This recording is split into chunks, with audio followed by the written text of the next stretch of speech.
Hello, I'm Karen, and I want you all to know that I'm better live than on tape.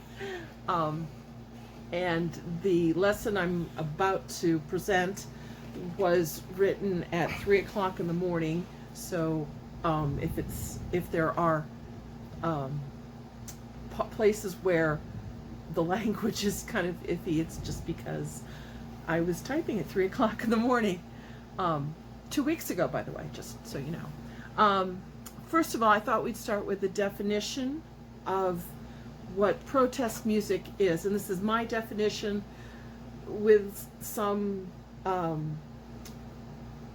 from Urban Dictionary.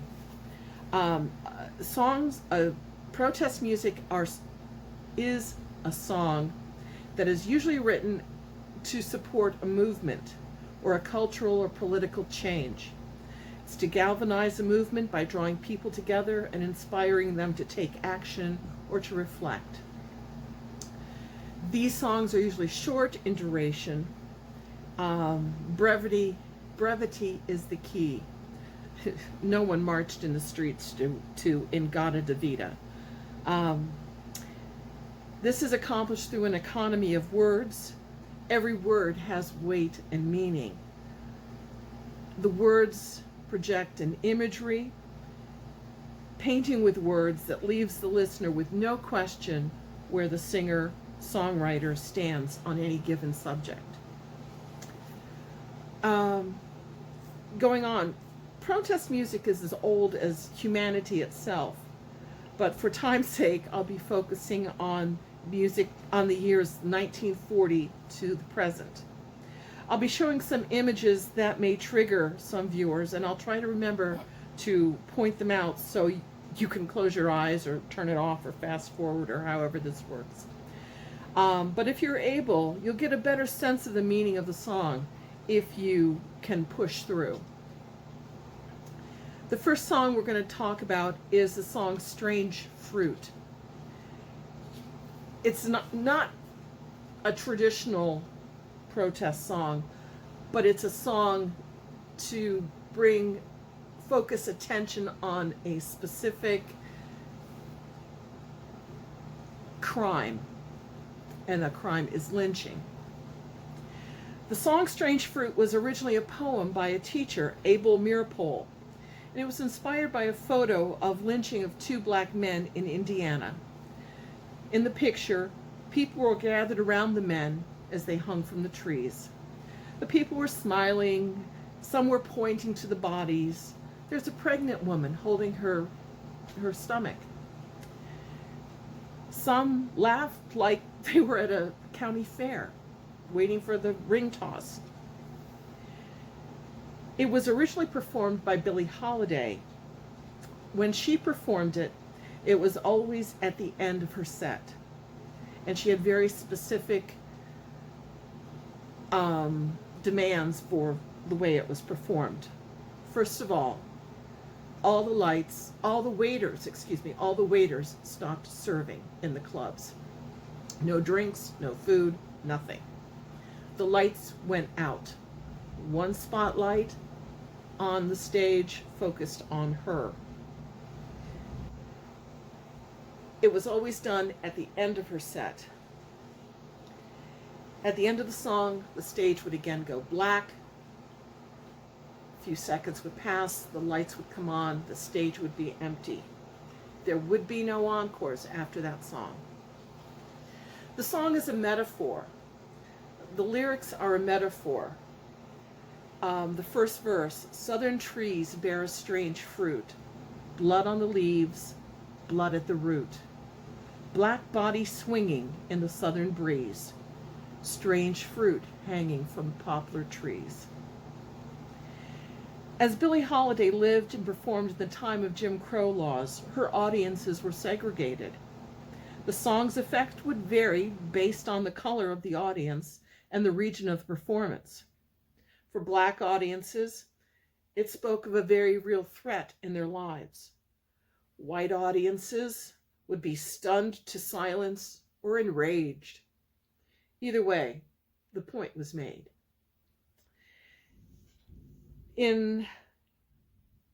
between the years 1883 and 1968, over 5,000 black men and women were lynched. The first anti-lynching bill was introduced into Congress in 1918. It didn't pass until June 2020.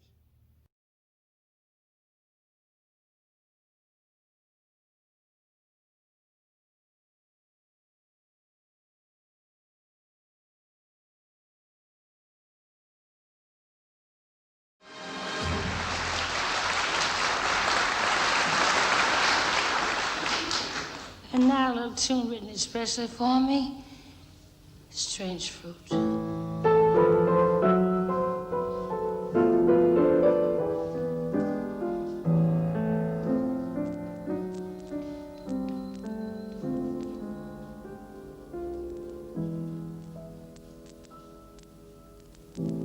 Southern trees bear strange fruit,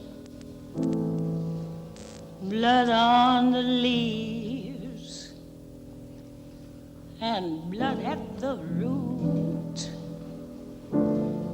black bodies swinging in the southern breeze, strange fruit hanging from the poplar trees.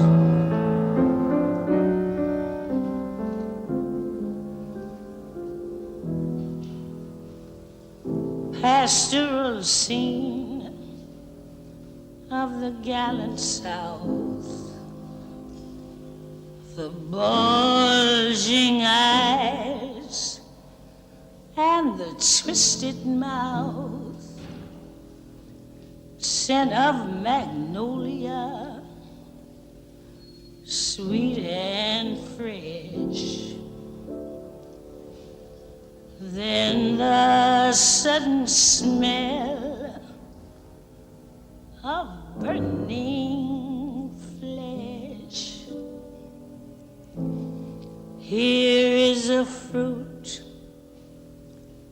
for the crows to pluck, for the rain to gather, for the wind to suck, for the sun to rock, for the tree to drop.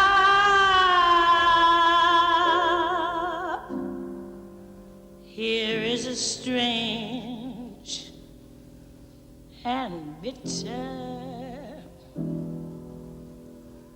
cry.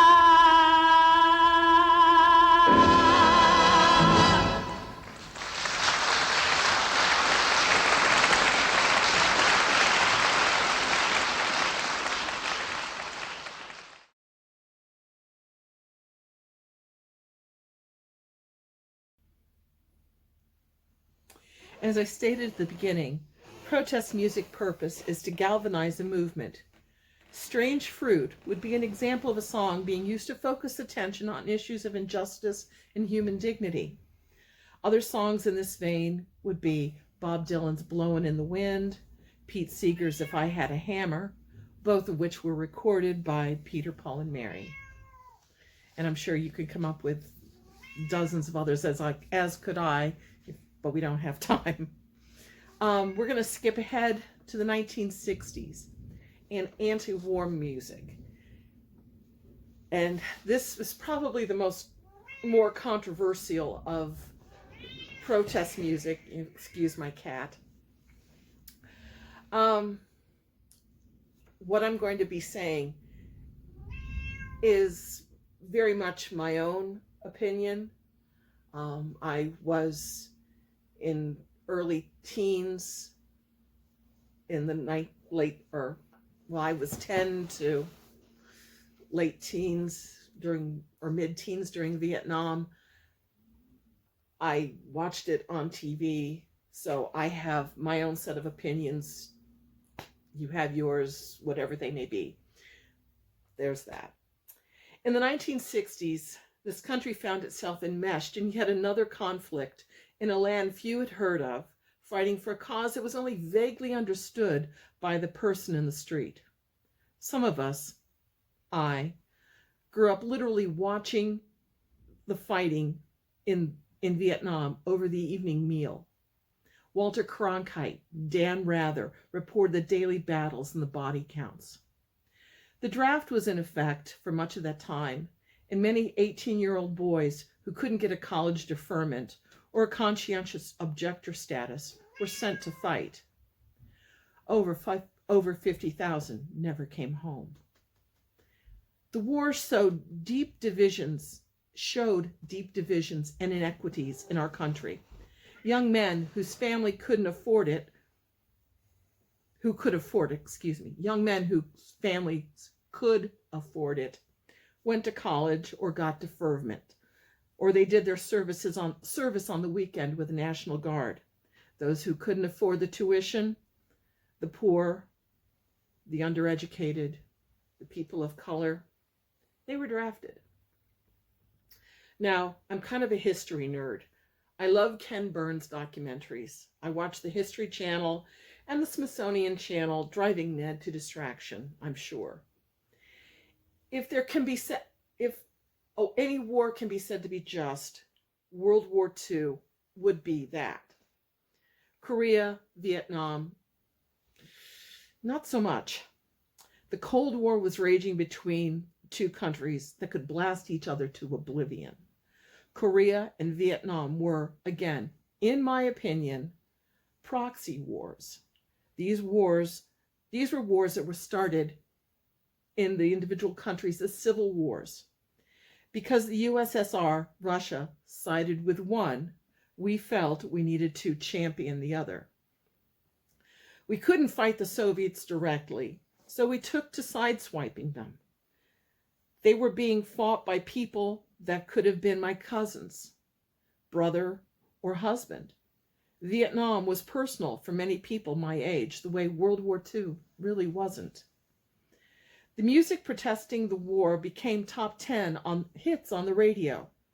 You didn't need to go to a jazz club to hear it, or be at home listening on the stereo or on the radio.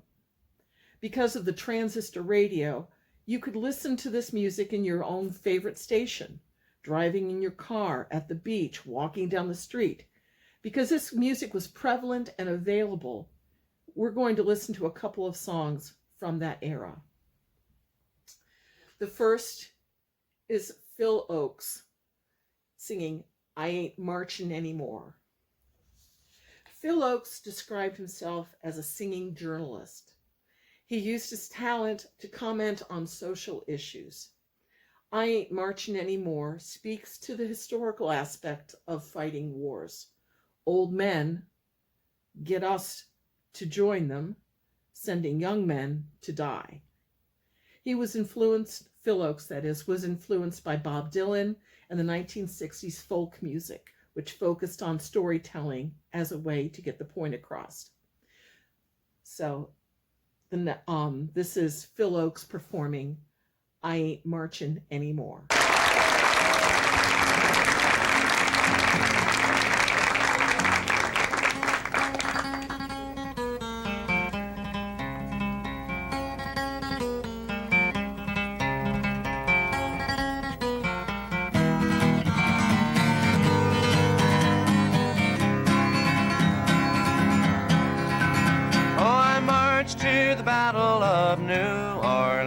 At the end of the early British wars, the young land started growing, the young blood started flowing, but I ain't marching anymore. For I killed my share of Injuns in 1,000 different fights. I was there at the Little Big Horn. I heard many men lying, I saw many more dying, but I ain't marching anymore. It's always the old to lead us to the wars, always the young to fall. Now look at all we've won with the saber and the gun. Tell me, is it worth it all? For I stole California from the Mexican land, fought in the bloody Civil War. Yes, I even killed my brothers and so many others, but I ain't marching anymore. For I marched to the battles of the German trench in a war that was bound to end all wars. Oh, I must have killed 1,000,000 men, and now they want me back again, but I ain't marching anymore. It's always the old to lead us to the wars, always the young to fall. Now look at all we've won with the saber and the gun. Tell me, is it worth it all? For I flew the final mission in the Japanese skies, set off the mighty mushroom roar. When I saw the cities burning, I knew that I was learning that I ain't marching anymore. Now the labor leaders screaming when they close a missile plant. United Fruit screams at the Cuban shore. Call it peace or call it treason, call it love or call it reason, but I ain't marching anymore. No, I ain't marching anymore.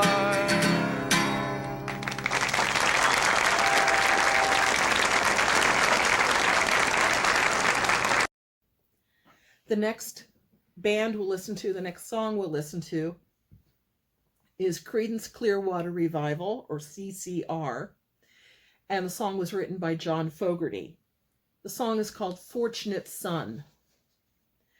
CCR, led by John Fogerty, wrote Fortunate Son as a commentary on his service in the Army. By the way, Phil Ochs was also a veteran, and the next song we listen to will also be by a veteran. He served in the Army Reserves. He felt the war was wrong, and Nixon was dismissive of the soldiers he sent to fight. It upset him that the sons of the rich and the well-connected could easily avoid service. Fortunate Son was written in 20 minutes after a demonstration on the front lawn of the White House, when Nixon stepped out and announced that nothing they were doing, nothing they could say would affect or change anything he thought or did. And there may be some trigger moments in this video, depending on which one we see, just so you know. But this is Creedence Clearwater Revival singing Fortunate Son.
The next song may be one of the more controversial songs.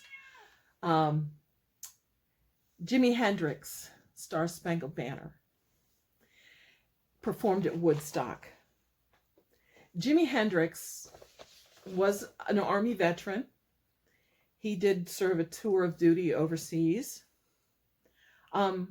Woodstock, in case you need a refresher, was a 3-day festival of music, love, and rock and roll, and held in Bethel, New York, on Yasgur's farm. Woodstock was the closest larger town. Jimi Hendrix, his appearance at the Woodstock Music Festival in 1969 was delayed about 8 hours. The promoters, among other things, hadn't figured out that they needed to change the stage for the different sets, and that takes time, and they had miscalculated everything. So he would have been the night before, but he was at 6 o'clock, 7 o'clock in the morning on the last day. Jimmy took the stage early in the morning on the last day of the festival. And his rendition of the Star Spangled Banner has become iconic.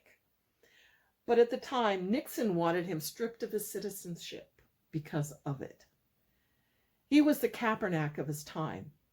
He captured in one song the essence of the Vietnam War. If you listen carefully, you will hear helicopters, you'll hear sirens, you'll hear bombs dropping, screaming ambulances, panic and chaos, all in one song. Many today still feel the version is un-American and disrespectful. I say, as a war veteran himself, this was America as he saw it. And this is Jimi Hendrix live at Woodstock.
I would be remiss if I neglected this song, as it's the 50th anniversary of the event.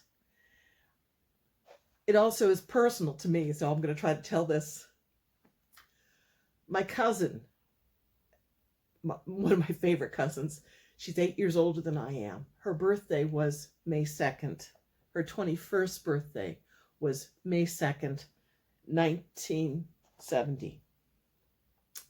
And while she was nowhere near Kent State, when I saw in Life magazine the bodies of the faces of the students, I saw her face. So it was very personal. Anyway, May 1st through 4th, 1970, saw protests on the campus of Kent State, University. Nixon, who got elected on the he got elected vowing to end the war, actually expanded it to Cambodia and Laos and lied about it. In the course of the protest, the ROTC building on campus was torched. Governor Rhodes further inflamed the students by sending the National Guard. The students were armed with rocks and bricks. The soldiers had live ammo. No one knows who fired the first shot or who gave the order to fire, but in the confusion of tear gas and bullets, 9 students were wounded, 4 died. The song Ohio, written by Neil Young of Crosby, Stills, Nash & Young fame, was released, let me start that again. The song Ohio, written by Neil Young of Crosby, Stills, Nash & Young fame, saw the story covered in Life magazine the following week. In less than a month, the song was recorded and released to radio stations around the country. There were 2 outcomes to this event and this song. The first being anger at the soldiers and the governor who ordered them onto the campus. The second was a realization that war was being lost at the home front. A third that I remembered was colleges and universities shut the door, closed for that semester for fear that the protest would come to their campus. The refrain, 4 dead in Ohio, rang throughout that summer, much like Remember the Alamo became the rallying cry for the anti-war movement. And there are some really big triggers in this one. So newspaper clippings and scenes of the event. So you know. Thank you.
should have been gone long ago. What if you knew her and found her dead on the ground? How could you run when you know?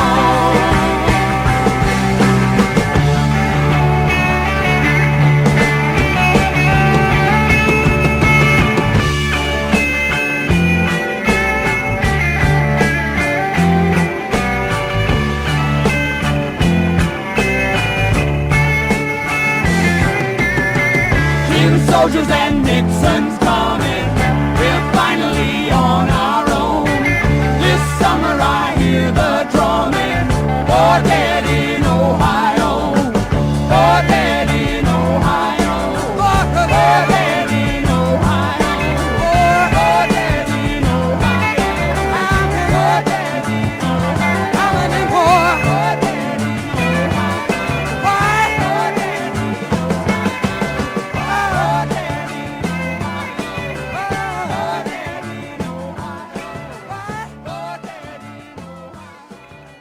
Other songs from the anti-war theme would be Eve of Destruction by Barry McGuire, Universal Soldier by Buffy Sainte-Marie, and For What It's Worth by Buffalo Springfield. And all of these songs that I'm mentioning can be found on YouTube, so if you want to go back and listen to them, feel free. As you probably can tell, I love to talk about these songs. I could probably do several seminars on the subject, but I'm told I have 45 minutes, so I'm going to jump to the 1980s. So here we go. These are songs of social commentary. Both Bruce Springsteen and Billy Joel contributed songs to the protest genre of the 1980s. Bruce Springsteen recorded Born in the USA for the album of the same name in 1984. Several presidential campaigns tried to use it as a rallying cry. And I must admit, if you don't listen to the verses, the chorus fits the criteria. It's short and sweet and very memorable. Born in the USA, I was born in the USA. You go down to the verses, and it's born down in a dead man's town. The first kick I took was when I hit the ground. Hardly the feel-good lyrics you want at a political rally. The United States in the 1980s, for those of you who don't remember, we were sucked into the notion of trickle-down economics. Don't get me started on Ronald Reagan. Unemployment and inflation were raging. Factories were closing, moving overseas. Industries that had employed millions, provided good, dependable incomes to families across the country, were being moved lock, stock, and barrel to countries where labor was cheap, laws were lax, and unions non-existent. Once flourishing communities were decimated by the loss of these jobs. This is the backdrop for the song Born in the USA. And I will play the lyrics because sometimes Bruce is kind of hard to understand. So.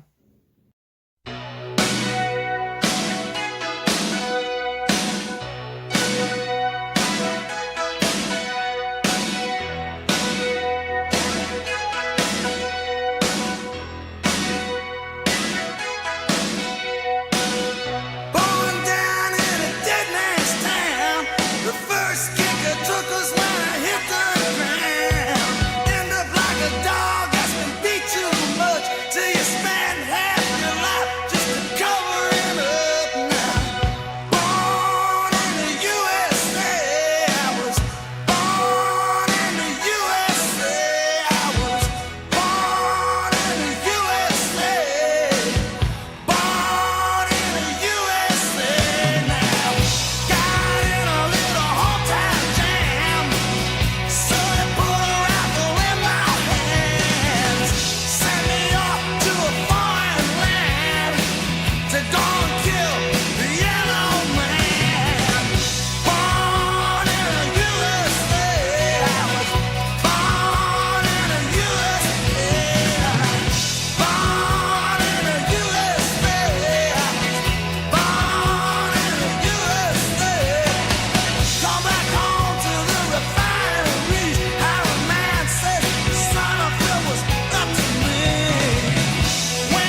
Billy Joel, with his pop music and his up-tempo songs, would hardly be the person you'd expect to write a protest song.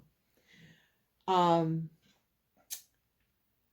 that's kind of what he did with the song Allentown. Allentown, whose title was originally Levittown, starts out by speaking of the hope and aspirations of our fathers, that they came home from World War II and they started their family and they bought this cute little house, and the 2-car garage, and the American dream, educating their children to achieve better lives. But in economic downturns and corrupt business practices crushed those children's dreams. Hope was replaced with hopelessness, and towns were dying with the loss of young people leaving to find a promise of a better life that their parents had spoken of. So this is the video Allentown by Billy Joel.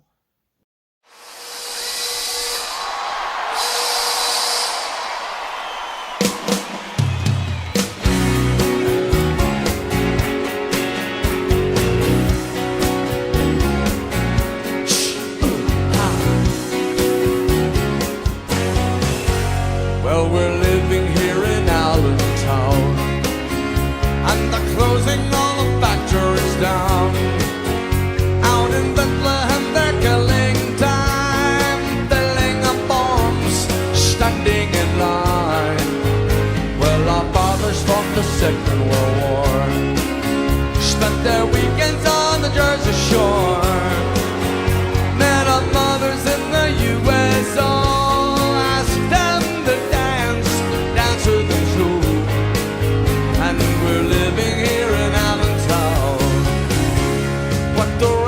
This was handed down, and it's getting very hard to stay.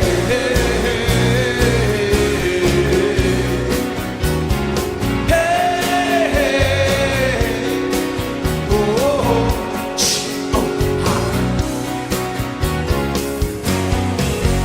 well, we're waiting here in Allentown for the Pennsylvania we never found.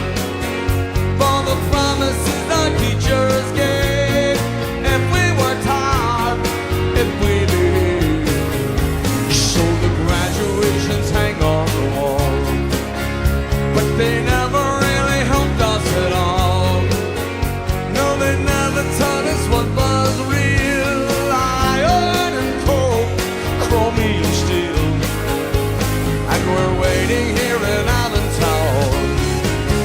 But they're taking all the coal from the ground, and the union people crawl away.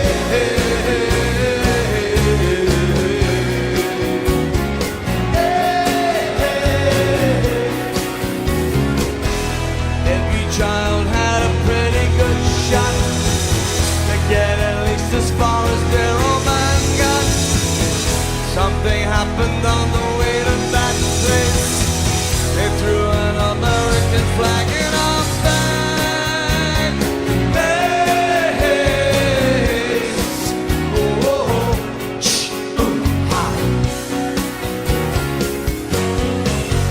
Well, I'm living here in Allentown, and it's hard to keep a good man down. But I won't be getting up.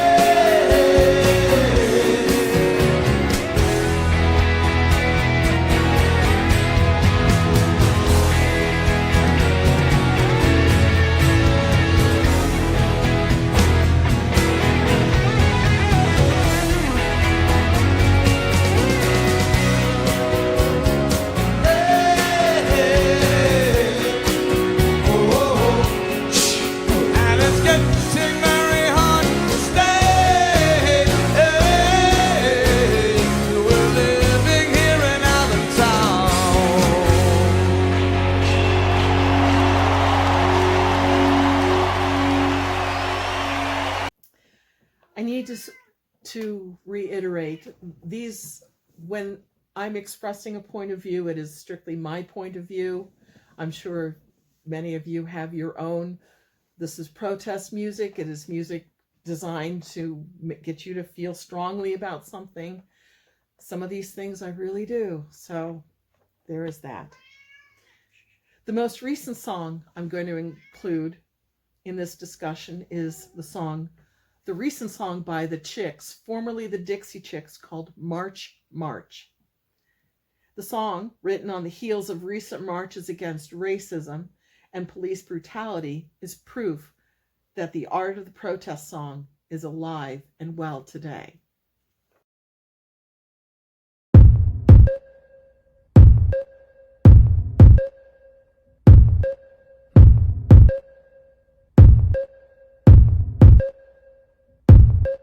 March, march to my own drum. March, march to my own drum. Hey, hey, I'm an army of one. Oh, I'm an army of one. March, march to my own drum. March, march to my own drum. Hey, hey, I'm an army of one. Oh, I'm an army of one. Randy's back in here 'cause she don't like Mondays. Underpay your teacher, police in the hallways. Print yourself a weapon and take it to the gun range. Oh, cut the shit, you ain't going to the gun range. Standing with Emma and our sons and daughters, watching our youth have to solve our problems. I follow them, so who's coming with me? Half of you love me, half already hate me. March, march to my own drum. March, march to my own drum. Hey, hey, I'm an army of one.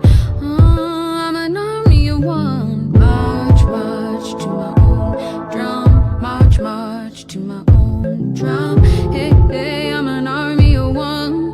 Oh, I'm an army of one. Tell the old boys in the white bread lobby what they can and can't do with their bodies. Temperatures are rising, cities are sinking. Oh, cut the shit, you know your city is sinking. Lies are truth and truth is fiction. Everybody's talking, who's gonna listen? What the hell happened in Helsinki?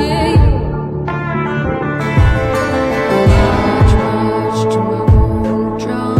March, march to my own drum.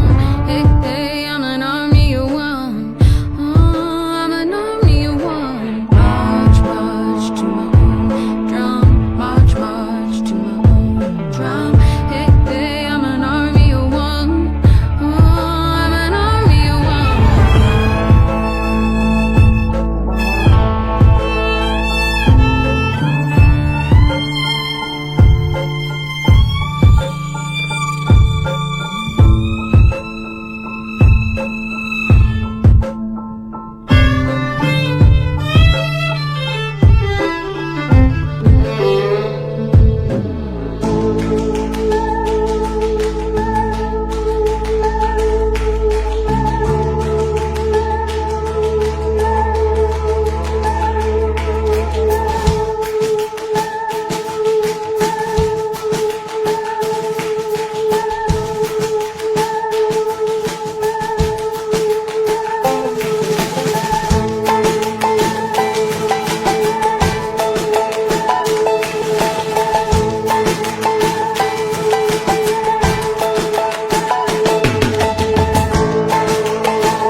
Other songs that if you want to go back and listen to that I didn't include are What's Going On by Marvin Gaye, which talks about environmental issues. American Woman by the Guess Who. And as opposed to the song redone by Lenny Kravitz, American Woman is not the floozy on the street. The American Woman is the Statue of Liberty, as the Guess Who is a Canadian band, and they were protesting the Americanization of Canada. New Revolution by The Who talks about the revolution coming to England, revolution being a new government, the Tories out, the others in. I'm not that up on English politics, but they were new constitution, new laws, new freedoms, new post-war living. And the Beatles revolution. The last song, I cannot end a song about protest without one final uplifting song that has endured and given hope throughout the late 20th century. Sing along if you like.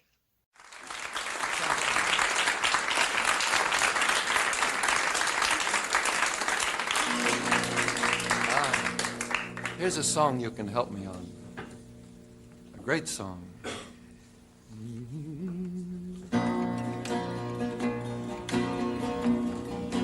We shall overcome. We shall overcome. We shall overcome. Someday. Oh, deep in my heart, I do believe we shall overcome someday. We'll walk hand in hand. We'll walk hand in hand. We'll walk hand in hand. We'll walk hand in hand. Someday, someday. Oh, deep in my heart, I do believe we shall overcome someday. We shall live in peace. We shall live in peace. We shall live in peace. We shall live in peace someday. Oh, deep in my heart, I do believe we shall overcome someday. And the most important verse was the one they made up in Montgomery, Alabama. Said, we are not afraid. There's a lot of people in this world, they know what's right and what's wrong, but they're not going to do anything about it. Somebody has to be willing to sing, we are not afraid.